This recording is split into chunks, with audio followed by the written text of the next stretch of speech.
Today we're gonna make Chex Mix in the Ninja Possible Cooker Pro using the bake function. And I have a recipe already for an air fryer version of this Chex Mix, but I thought, Mom used to make it in the oven on bake. Let's see if we can use the Ninja Possible Cooker Pro to make it using the bake function on it. It's got a really nice deep pot and these ingredients are gonna fit perfectly in there. So let's get to it. The first thing we're gonna do is start to build our Chex Mix. And that starts out with, for me anyway, 3 different types of Chex cereal. I use 3 cups of Corn Chex, 3 cups of Rice Chex, 2 cups of Wheat Chex. That's my preference. You could use all corn, all rice, all wheat. It really doesn't make any difference, okay? So as long as you have a good blend that you like, that's all that matters. It's your Chex Mix. The same goes for the nuts. I use 1 cup of cashews, 1 cup of Virginia peanuts, but you could use dry roasted peanuts too, they're delicious, and 1 cup of whole almonds. And that's just what I like. If you want all peanuts, add 3 cups of peanuts, okay? If you want all cashews, add all cashews, no problem. Then we add in some cheese crackers and some pretzels. And again, this is gonna be 2 cups of cheese crackers, 1 cup of pretzels, but that's how I like it. If you wanna add in all cheese crackers or more pretzels or less pretzels, it really makes no difference whatsoever. Another thing that's really great when you're making cereal mix is use up any crackers that are about to go stale. So if you've got Triscuits or bagel chips or anything like that that you need to use up, throw them in. But you want to keep your volumes about the same that I'm doing, okay? So with your add-ins, keep them to about 3 cups as far as crackers go, okay? So this is going to be the pretzels and the crackers. So as far as that stuff goes, keep that about 3 cups if you're using the same amount of everything else, because we have a nice little homemade sauce that we're going to be baking the cereal mix with, and your ratios will be off, okay? All right, so there we go, into the pot. Now we give it a nice stir, just to mix everything together.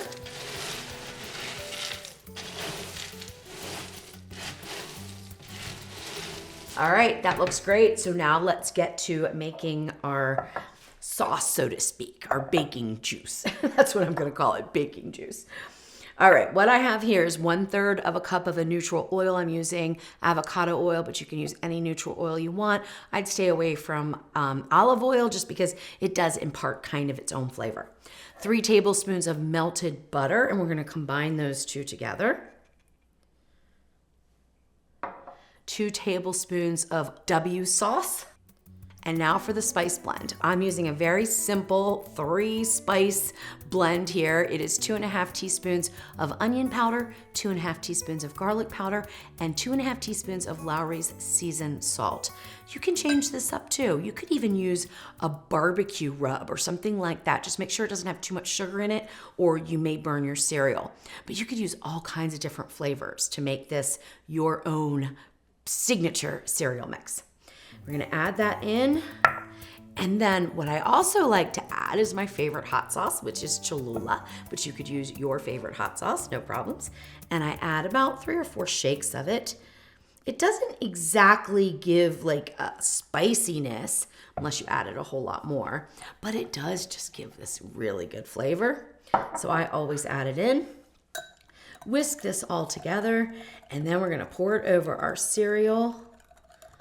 And we're gonna be stirring the cereal as we pour. We want it to coat all of the cereal pieces. Another way to do this, if you didn't want to dump all the cereal in the pot, is you can have like a large bag, and it would have to be a pretty large bag, like a plastic bag. You could dump all the cereal in there, then you could toss it around with the sauce, and you can really get it to tumble and mix. I do that in my air fryer recipe. But this shape of this pot's a little bit different, and I think we're gonna achieve the same result and not have to even worry about that plastic bag. So I'm gonna pour just about maybe 1/4 of this in over the top, just like that. Give this a really good stir.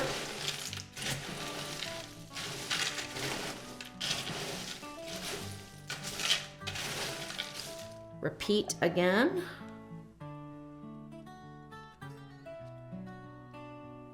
Another really good stir.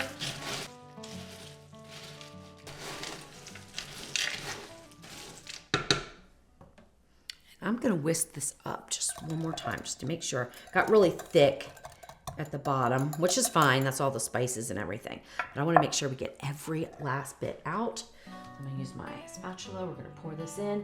We're gonna give it another good mix, and then we're gonna get it on the bake function at 250 degrees Fahrenheit.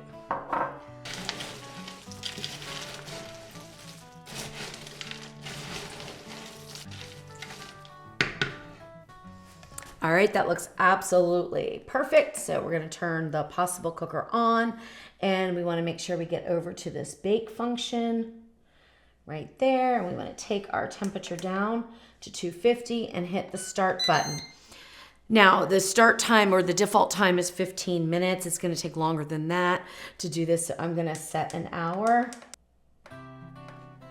So the goal here is to have all the nuts and all the cereal and everything lightly coated with that sauce that we poured over. Now the cereal is gonna be kind of on the soggy side, so we bake it. And usually it's baked in the oven in a shallow tray, or you can air fry it too. I do have that recipe on my website, thesaltedpepper.com.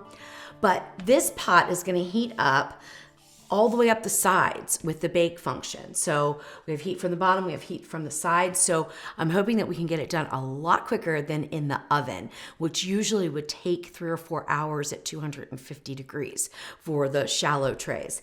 The important thing is gonna be to stir about every 20 minutes. You wanna pull the cereal that's on the bottom, bring it up, toss it over, then let it go another, 20, 30 minutes, do it again until we achieve the perfect crispiness and baked cereal mix. You'll know that by taking some out and letting it cool down a little bit and then tasting it. And once it's super crunchy and you can taste all those flavors, your cereal mix is done. Another important thing is we do not want to trap in steam, so we are leaving the lid off. Don't put the lid on, that's very important for this recipe. It is smelling so good, but I know we're not quite done because the cereal is still not as crunchy as we would like. Oh my gosh, but the flavor is amazing. This is gonna be fantastic, guys.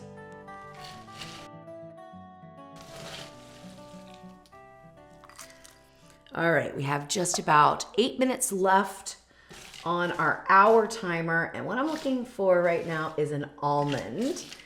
And I don't think I got one in here, so I'm gonna search for an almond, because if you put almonds in your cereal mix, they are gonna be the best way to tell if it is done baking. So let it cool off for a little bit, and then we're gonna taste it. And if it is crunchy, then we are done. If it is not crunchy, we go a little bit longer. So you can use your judgment on the time, but based on how everything's been going, I think an hour is gonna do the trick here. So I also have some that I just poured into a little bit of a bowl. Let it cool down. If you taste it right away, it's not gonna be as crunchy as if you let it cool down. It's good though. So let's give this a few minutes, and then I'll taste the almond and we'll determine whether we need to put more time on the clock or not.